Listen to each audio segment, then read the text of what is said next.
Hi, நான் தான் black colour எப்படி எல்லாம் எப்படி நல்லா இருக்கு நம்புறேன். இந்த வீடியோ நம்ம எதை பற்றி பார்க்க போனோம்னா, இன்றைக்கி குண்டத்தூர்லேருந்து சைதாப்பேட்டை முடியும் பஸ்ஸில் போயிட்டு வந்தேன்.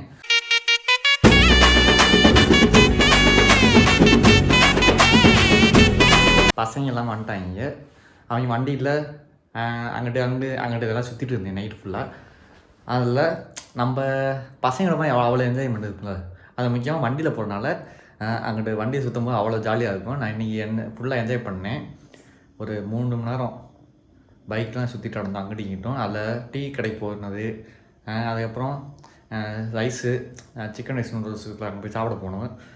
அதில் நிறைய எக்ஸ்பீரியன்ஸ். ஏன்னா எனக்கு நடந்தது அவன்கிட்ட சொல்ல, அவனுக்கு நடந்தது என்கிட்ட சொல்ல, இது சொல்லி நாங்கள் சிரிச்சுட்டு இருந்தோம். அதில் எல்லாம் மைண்டு ஃபுல்லாக ஃப்ரீ ஆயிடுச்சு.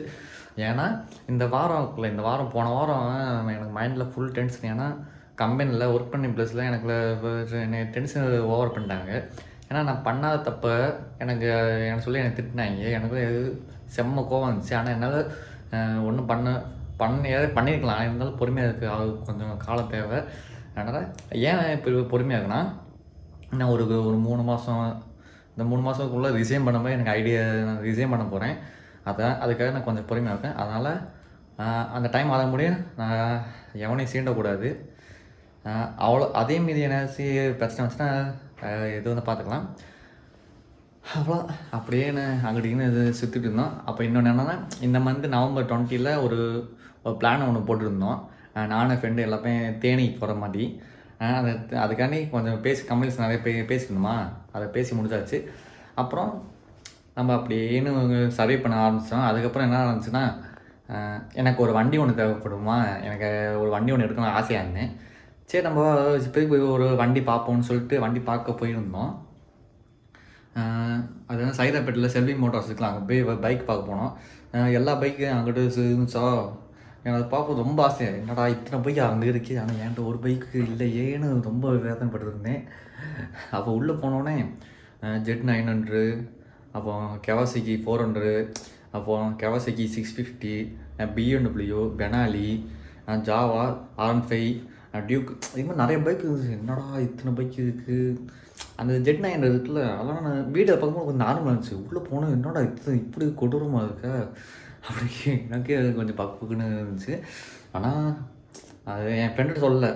அந்த பைக்கை நான் கையில் வச்சு தொடும்போது, உடனே 2027 நீ என் கையில் இருக்கணும் அப்படின்னு மனசில் நினச்சேன்.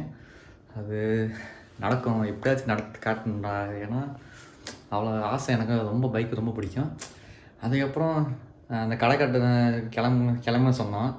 அந்த கடைக்கிட்ட சொல்லிட்டு, அண்ணே இப்போ போகிறேன், ஆனால் திரும்பி வருவேன், கன்ஃபார்மாக வருவேன். சரி, அது தம்பி நீ போய்ட்டு வாடா, உனக்காக காத்திருக்கேன் அவர் சொன்னார். சரிண்ணே நான் கிளம்புறேன்னு சொல்லிட்டு கிளம்பிட்டோம். அதுக்கப்புறம் என்னை பஸ்ஸில் ஏற்றி விட நான் பசங்கிட்ட கிளம்ப சொன்னேன். டைம் ஆச்சு எனக்கு. அப்போ bus stand, Saidapet bus stand போய் அங்கே போய் வெயிட் பண்ணிட்டு இருந்தால், நான் குன்னத்தூர் போகிற பஸ்ஸு கிராஸ் ஆகிடுச்சு. என்ன நிற்காமல் போகிறேன் அப்படின்னு சொன்னேன். சரி, என்னை பஸ்ஸில் ஏற்றி விடான்னு சொல்லிட்டு கிண்டியில் முன்னாடி ஒரு 2 ஸ்டாப்பு தள்ளி என்னை பஸ்ஸில் வந்து ஏற்றி விட்டு போனாங்க பசங்க.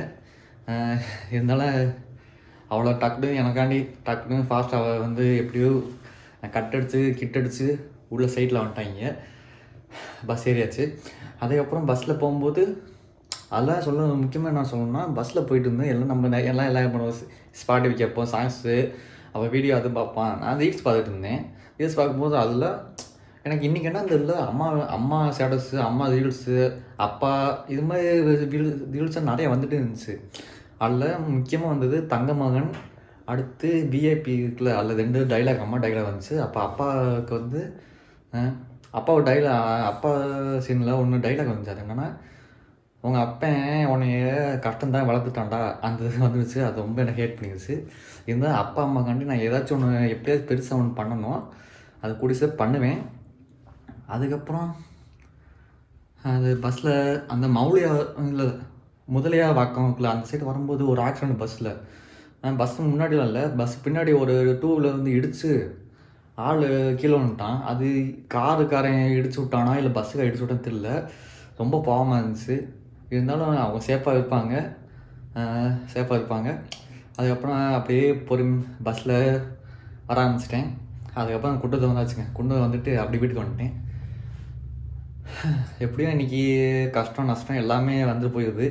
அதனால் நம்ம எப்பயாச்சும் நம்ம இந்த ஒரு 6 மாதம் நம்ம எஃபோர்ட் ஏதாச்சும் நல்லபடியாக போட்டால் தான் நம்ம அடுத்து ஏதாச்சும் பண்ண முடியும். அது முக்கியமாக இப்போ வேலை பார்த்துட்டீங்கன்னா அந்த வேலையை விடணும். வேலையை விட்டால் தான் நான் உருப்பிடுவேன் அப்படின்னு. உருப்படணும் நல்லா இருக்கணும்னு நம்ம வேலையை விடணும். ஆனால் வேலையை விட்டுட்டு நம்ம நல்ல வேலையில் நல்ல தொழில் ஏதாச்சும் பண்ணலாம். அவ்வளோதாங்க. நீங்களும் சாப்பிட்டு ரெஸ்ட் எடுங்க. நல்லபடியாக உங்களுக்கு ட்ரீம் எது இருந்தாலும் ஃபோக்கஸ் பண்ணுங்கள். ஏன்னா பொறுமையாக இருந்தால் தான் சாதிக்க முடியும். பொறுமை இல்லைன்னா சாதிக்க தகுதி இல்லாதது. அது அப்படின்னு நிறைய மோட்டிவேஷன் வரும். நான் வைக்கிறேன். பாய். மறக்காம சப்ஸ்கிரைப் பண்ணிட்டு பாருங்கள். பாய்.